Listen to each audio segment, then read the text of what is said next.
नमस्कार विद्यार्थियों, मैं mister BL Kumawat, Jobner PG महाविद्यालय BSc पार्ट सेकंड वनस्पति शास्त्र का paper number first molecular biology and biotechnology अर्थात आणविक जीव विज्ञान और जैव प्रौद्योगिकी का पेपर का अपन आज अध्ययन करेंगे। तो सर्वप्रथम हम देखते हैं कि मोलिकुलर बायोलॉजी क्या होती है।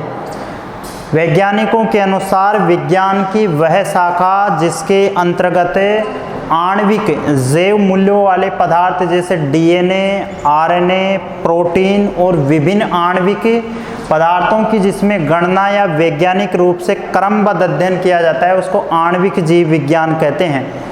उसी प्रकार बायोटेक्नोलॉजी यानी कि जैव प्रौद्योगिकी के अंतर्गत हम विभिन्न प्रकार के टिश्यू कल्चर और विभिन्न प्रकार के जितने भी जो प्रोडक्ट का निर्माण होता है मानव जीवन के दैनिक कार्यों के अंदर जो उपयोगी पदार्थों का अपन नियमित जो प्रयोग में लेते हैं वो सब जैव प्रौद्योगिकी के अंतर्गत आते हैं। तो आणविक जीव विज्ञान और जैव प्रौद्योगिकी में हम विभिन्न प्रकार के DNA, RNA, प्रोटीन और विभिन्न प्रकार के टिश्यू कल्चर का अध्ययन करेंगे। तो सबसे पहले हम अध्ययन करेंगे DNA। तो DNA क्या है, इसके बारे में विभिन्न वैज्ञानिकों ने अलग अलग अपने मत रखे हैं। तो कई वैज्ञानिकों ने बताया है, जैसे मिसर है, फ्रेडरिक ग्रिप्त है, हर्शे एवं चेज है, फ्लेमिंग है। इन वैज्ञानिकों ने DNA को आनुवांशिक पदार्थ माना है, लेकिन इसके अपवाद स्वरूप कुछ ऐसे भी वैज्ञानिक हैं जिन्होंने DNA को आनुवांशिक पदार्थ न मानकर प्रोटीन को आनुवांशिक पदार्थ माना है। तो आज हम इस तथ्य को परिभाषित करेंगे कि आखिर आनुवांशिक पदार्थ DNA है या प्रोटीन। तो इस तथ्य की पुष्टि के लिए सबसे पहले हम फ्रेडरिक ग्रिप्त का नियम पढ़ेंगे। फ्रेडरिक ग्रिप्त एक ऐसे वैज्ञानिक थे जिन्होंने निमोनिया जो मनुष्य और चूहों के अंदर है विभिन्न प्रकार की जो रोग प्रतिरोधी एक जो बीमारी होती है वो निमोनिया डिप्लोकोकस न्यूमोनी नामक जीवाणु के द्वारा ये फैलती है। तो इस डिप्लोकोकस न्यूमोनी जीवाणु के ऊपर फ्रेडरिक ग्रिप्त वैज्ञानिक ने अध्ययन किया था। उस वैज्ञानिक के अनुसार इन्होंने देखा कि सबसे पहले उन्होंने बताया कि जो डिप्लोकोकस जो न्यूमोनी जो जीवाणु होता है वो जीवाणु एक अति खतरनाक जीवाणु होता है जो मनुष्य और चूहों के अंदर निमोनिया रोग को संक्रमित करता है और निमोनिया रोग को फैलाता है। अब ये जो निमोनिया जो रोग होता है इसकी वजह से कुछ समय पश्चात क्या होता है कि मनुष्य या चूहा संक्रमित होकर के वो मृत्यु को प्राप्त हो जाता है। तो इस जीवाणु के ऊपर उन्होंने प्रयोग करते हुए ये सिद्ध किया कि DNA ही आनुवांशिक पदार्थ है। तो सबसे पहले उन्होंने फ्रेडरिक ग्रिप्त ने अपने प्रयोग के दौरान उसने दो प्रकार की स्ट्रेन ली। स्ट्रेन का मतलब होता है प्रभेद। जो सबसे पहले उन्होंने A प्रभेद ली। A प्रभेद में उन्होंने जो नाम दिया वो S3 का नाम दिया। S3 को उन्होंने उग्र रोगकारी प्रभेद कहा। अर्थात कहने का मतलब ये जो थर्ड जो प्रभेद है वो रोगकारी यानी कि रोग फैलाने वाला प्रभेद है और ये उग्र है अर्थात बहुत जल्दी इसका प्रभाव होता है। इसके अलावा इस प्रभेद के ऊपर एक पॉलीसेकेराइड की एक परत पाई जाती है, तो इसको इन्होंने S3 नाम दिया। उसके पश्चात उन्होंने दूसरा जो प्रभेद है वो प्रभेद जो सेकंड प्रभेद है उसको उन्होंने R2 नाम दिया। ये जो R2 जो प्रभेद है वो अनुग्र है या अउग्र अर्थात इसका रोगी के ऊपर कोई भी प्रभाव नहीं पड़ता है, अपना ये प्रभाव कम दिखाता है या नहीं के बराबर दिखाता है। इसके अलावा इसके ऊपर जो बाहरी परत यानी कि पॉलीसेकेराइड की जो परत पाई जा रही थी वो भी इसके ऊपर अनुपस्थित रहती है। और R सेकंड जो है स्ट्रेन वो खुरदरी होती है, जबकि S थर्ड जो होती है वो चिकनी होती है। अब हम देखते हैं कि फ्रेडरिक ग्रिफ्थ ने एक प्रयोग किया। उस प्रयोग के अंदर उन्होंने सर्वप्रथम S थर्ड प्रभेद को लिया। उस प्रभेद को उन्होंने एक प्लास्टिक के इंजेक्शन के अंदर उन्होंने इसको भर करके और एक चूहे के अंदर अंतःक्षेपित करवाया। कुछ समय पश्चात उन्होंने देखा कि ये जो चूहा है वो इस S थर्ड से संक्रमित होकर के और मृत्यु को प्राप्त हो गया। चूहा मृत्यु को प्राप्त हो गया।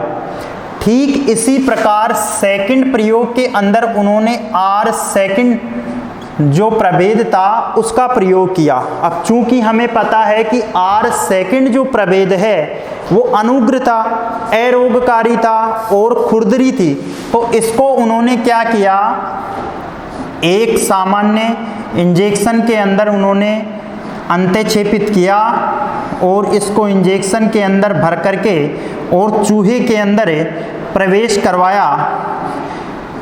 तो उसके पश्चात उन्होंने देखा कि चूहा पहले की तरह बिल्कुल